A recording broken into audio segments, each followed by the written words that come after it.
The band's in the back playing. Oh, wait, I think they just finished. Man, we had Hugh Jack up here. Now we got Dr. Scott, the athletic director of Grambling State University. So just tell us how you're feeling today. What's the excitement like around today's spring game? Well, I think you can see it. You know, it's been a tremendous opportunity for Grambling State University really to take center stage and really show who we are. Obviously, this is the icon of black college sports and really just sports in general. And so when you see the pageantry and the history, the togetherness of the Graham fam, I think it's something, even in the spring, that's unmatched, to be honest.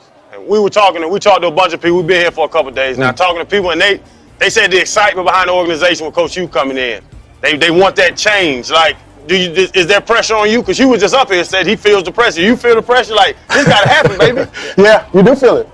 You know, I tell a story, and they tease me all the time about my first day on campus in August, and you know, crossing the overpass and coming over College Drive and riding down R.W.E. Jones and making a right and understanding, wow, right? This is hollow ground. You know, this is a place where winning is supposed to happen. Yeah. And so with winning, obviously, comes the responsibility of doing all of the things that you need to do to win. Obviously, there has to be some structural components in place. We have to choose and, you know, in terms of acquiring the best talent in terms of coaches, we've got to put coaches in a position to be successful. That trickles down to our student athletes. And then we've got to engage the community. We've got to engage our stakeholders, our administration, to do it together. And so, yes, you do feel the pressure. But I view it more as an opportunity to really live up to it. It's not something that we run from. And we're ready for it. And we started this, you know, Coach Jackson obviously, you know, being the benchmark hire.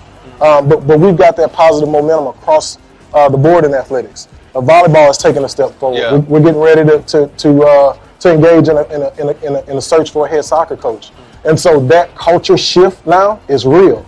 And you see it, you feel it, our student athletes feel it, our alums rather are starting to feel it, our administration is feeling it as well. And so we're ready to take the next step forward, not just to dominate in one sport, but to dominate across the board and to forward the agenda of our institution, which is to educate our students and our student athletes. So you mentioned that you started in August, so you've been here less than a year. You got a lot of work to do, right? Just your mindset, you know, when you said, all right, we got to change the football staff. We got to get some coaches in here, some guys that'll eventually, you know, get some good players in here, and we can move forward as need be. What was the thought in hiring Coach Jackson?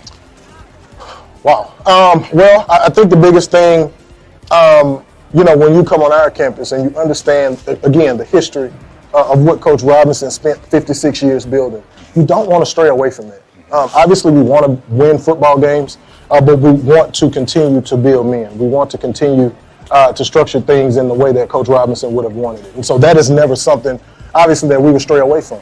We also wanted someone who understood how to develop young men to ultimately realize their goals of playing in the NFL. Now, we don't all won't, but at least to have someone to be able to invest and sow seeds in them, to prepare them, whether that be mentally, physically, you know, you're preparing them for life, right? So, and looking and trying to develop, you know, what we thought was, you know, the perfect coach, you know, for the fit of what is Grambling. And he checked all the boxes. Actually, he exceeded them.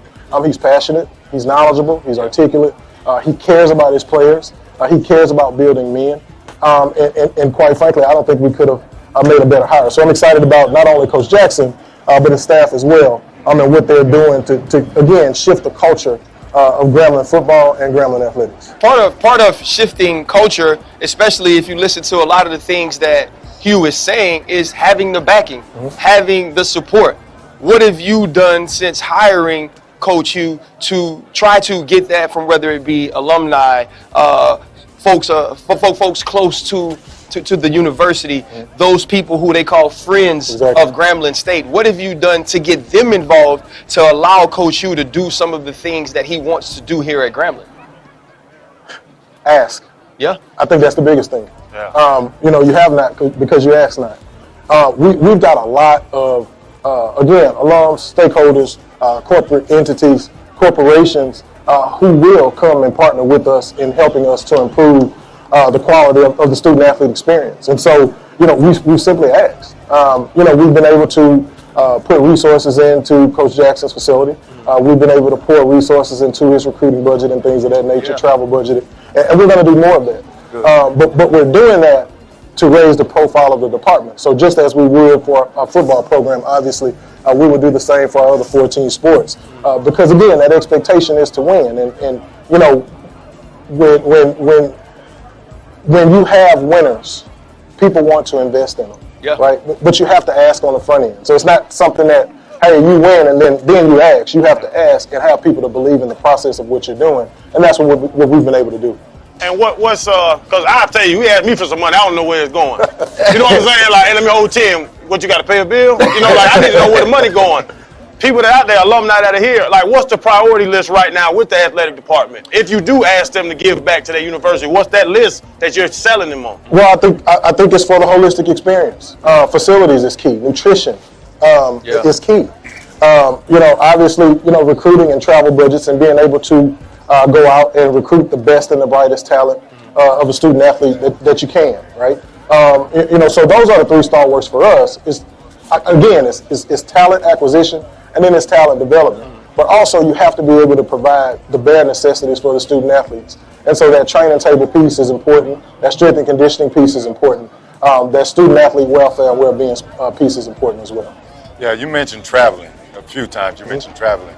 You know, I went to the University of Florida, and I know like most D1 or Power 5 schools, when we got these nice big chartered jets, we're able to move around. I just don't know. How does a Grambling State or most HBCUs travel from game to game? Well, it depends on where you're going. If we're going somewhere regional, usually we bus it. If it's a Dallas or a Houston, we bus it. But we've had the opportunity. 3 hours, 4 hours? Usually about 6. Okay. Is usually the cap for a group of 150. I mean, football is a huge machine, obviously, with 115, 120 guys and everything else that goes with it, right? So about 6 hours, we'll bus it. Never ever exceed 8, because again, now you're talking about leaving a day in advance. But we have had the opportunity to charter. We chartered to Canton, Ohio last year. We chartered to Florida A&M and Tallahassee last year as well, and we'll charter to Bethune-Cookman this year. So plans are in place to have that as part of the travel. And again, it's something that needs to become the norm, and hopefully, you know, we can start to charter for those shorter trips in the near future. Well, I went to LSU, and this year, LSU's women's basketball team played Jackson State in the first round of the NCAA tournament. And in that, I got to get that feeling again. My cousin, my favorite cousin, he went to Alcorn State, played football there, SWAC Defensive Player of the Year, went to the league. And so growing up, for me, the Gramblings, the Southerns, the Alcorn States, those were the schools that I envisioned going to, that I envisioned being a part of. And then recruiting started. And once recruiting started, I said, well, probably not, right? That I could go get a better level of support somewhere else. Where do you want to get this school to holistically, whether it be women's basketball, volleyball, soccer, football? How do you get the entire program, all of the athletics, to be a place where kids who are growing up like me, who are saying, you know what, I want the SWAC experience, I want to go to HBCU, where they don't get to high school and that mindset switches. Exactly. How do you get people to look at Grambling State that we are just as good as a PWI? Well, I think it's a couple ways. One, I think you put a really good product on the field. You do the things we talked about earlier. I think there's a space to be able to leverage, obviously, media platforms, social media and things of that nature, but also just being able to move together, right? And so, you know, the thing the way I envision this program is not to be good, is not to be great, it's to be elite. And the way that you do that is you identify the best possible coaches, and they share resources. You know, we have conversations in our head coaches meeting about head coaches, about iron sharpening iron, right? Our head coaches now have the freedom to share resources. They talk all the time. Yeah. And now I've got Hugh Jackson recruiting volleyball players, right? And it has to happen, because as we move, we have to move together. And so I think that's the biggest thing. The second thing to that is to have our student athletes believe, right, and enjoy the experience. This is not a 4-year experience. You guys went to Power 5, PWIs, and the SEC, right? Why not us? Yeah. Right. But we can. But we have to take the necessary steps, not be afraid to ask, and really be able to provide the environment and utilize our greatest resource to our advantage, and that's our students, right? We saw the World of Fame just march in here and march out. That's our band, that's our admins, our president. He's you can see him. You know, he's visual, he's everywhere. And so we've got the support that we need. We just have to keep day by day, brick by brick, you know, really investing in our program, and I think we'll get there.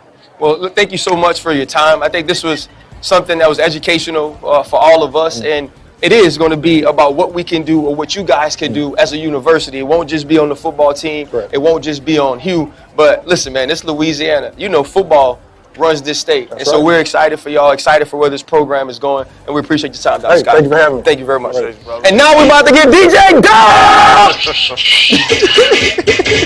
Appreciate it.